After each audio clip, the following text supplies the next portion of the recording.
The gloves did come off last night when the candidates talked specifically about immigration. Donald Trump and John Kasich both passionately defended their positions. I want the audience to take a listen. Yes. We need borders. We will have a wall. The wall will be built. The wall will be successful. If people think that we are going to ship 11 million people who are law-abiding, who are in this country, and somehow pick them up at their house and ship them out of Mexico to Mexico, think about the families. Think about the children. All I can say is you're lucky in Ohio that you struck oil. I don't have to hear from this man. Believe me. Those guys went at it pretty good, but I think it actually was Ted Cruz. He had the best moment because he brilliantly piggybacked off of Donald Trump's response. Take a listen. I understand that when the mainstream media covers immigration, it doesn't often see it as an economic issue. But I can tell you, for millions of Americans at home watching this, it is a very personal economic issue. And I will say the politics of it would be very, very different if a bunch of lawyers or bankers were crossing the Rio Grande. Or if a bunch of people with journalism degrees were coming over and driving down the wages in the press. You know, going on from there, Ted Cruz got one of his largest applause of the night. But what I thought was interesting is he never touched on the mass deportation of this whole element. Joining us now in this conversation, Katrina Pierson, Trump National Spokesperson, and Art Laffer, former Reagan economic advisor. We've also got David McIntosh from the Club of Growth, and of course Herman is still with us as well. Kat, let me go with you. I'm glad. First of all, congratulations on the job. Thank you, Charles. And I'm glad you're in New York. Well, the immigration issue, I just spoke with Herman Cain about that. It felt like Cruz seized on it as much as Donald Trump, but he also got away without having to talk about him specifically deporting people. Well, and that's the tough part, right? And it's true. There are only 2 candidates out of the entire GOP slate that are anti-amnesty. And I think Ted Cruz took the opportunity to piggyback off Trump for that reason, because the lines have been blurred, and so he set himself aside from the rest. You know, Art, from an economic point of view, some people say this thing would be extraordinarily expensive, but the optics of it obviously would be pretty tough. Now, today, Ben Carson he gave us more clarity. He said he would give a 6-month period where you would register as an illegal, pay back taxes, pay forward taxes. You don't become a citizen. You can't vote. And if you ever did want to become a citizen, you would have to leave the country to regain citizenship. Would that be a more, quote, humane and economic way to go about this? Well, it'd probably be more humane. I don't know about economics. I mean, what Reagan had was the Bracero program. There are lots of people, Charles, who want to come to this country to work. They don't care about citizenship. They don't care about staying here. They like we care about citizenship, don't we?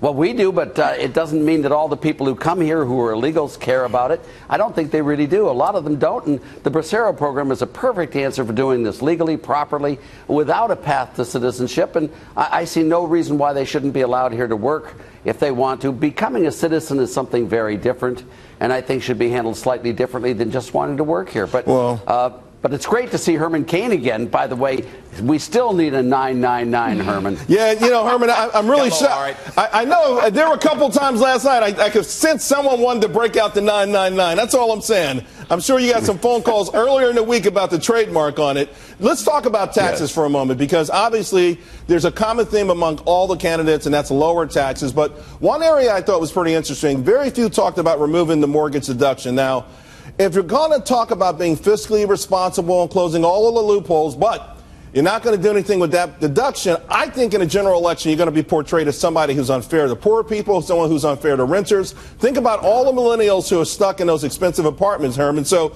you know, is it, I won't say the easy way out, but if you're going to be hard, tough, fiscally responsible, you don't want to hire minimum wage, you're drawing a line in the sand, do you have to also get rid of mortgage deductions? Well, let's start with the right problem. The people who suggested replacing the tax code last night, to me, came across the strongest. Trump had already put his plan on the table, which replaces the tax code. Ben Carson wants to replace his idea because he believes in proportionality, but he starts with replacing the tax code. Ted Cruz starts with replacing the tax code. That's like going to D.C. with a full loaf of bread If you go to D.C. and say you want to reform the tax code, like Art and I have talked about, that's going to D.C. with a half a loaf, and by the time the vultures get through picking over it and get through challenging it, you may have tenth of a loaf. But if you start out with a full loaf, which is why I've been a strong proponent of start with replace the tax code, then I think we've got a great shot at replacing this mess that we have today called the 80,000-page tax code. Although, David, let's face it, I don't know, I've lost track. Is it 40,000 pages, 50,000? 57. Yeah. Oh, 57,000. It's a little bit easier said than done to replace that whole thing. Yes.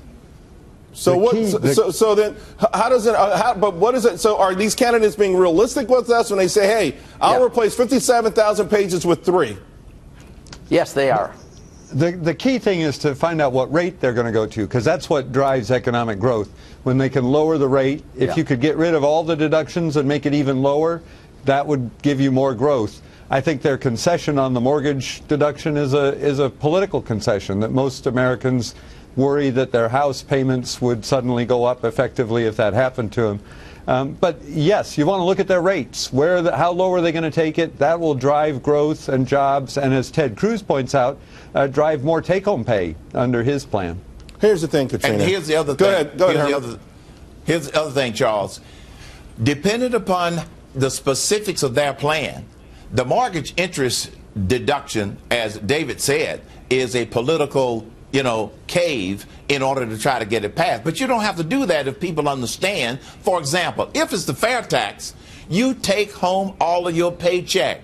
Push that point, they won't worry about the mortgage interest deduction. And here's how a president gets this done.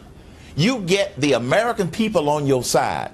You use the bully pulpit as often as you can to make sure they understand it. And when they are calling their senators and their representatives saying we want this particular plan, whatever it is, but the president has to take leadership on it and at the same time get the American people behind it, because there's one thing that we know that all members of Congress have in common. The House, the Senate, Democrat or Republican, they want to get reelected. And if the people are saying they want to replace the tax code, they will then support the president's leadership. Real quick, go ahead, Katrina. But they do want to get reelected, and the reason why they never get rid of it is because all of those deductions and loopholes are in that big tax code, and that's why it never happens. To what Rand Paul said, you have these candidates running as fiscal conservatives, but they're adopting these policies that aren't so fiscal to stay popular, and it's not going to work this time. People know the game, and they're tired of playing. What about the third rail of Social Security and Medicare? How can Donald Trump, your guy, keep those in place without any adjustments, double the size of the military? We don't have to pay for the wall, but we'll probably have to pay to maintain it. How is he going to do all of that and still not run up the deficit? Well, I think what we're going to see coming forward are some of the cuts that he's been working on. He has been releasing policy papers over time, and those aren't finished. There are some lean processes that can take place. There's some Six Sigma in the works on some of these things, including Medicare. There's already been a case study on Medicare and saving Medicare over time. Okay, cool. Let's leave it there. Thanks a lot, guys.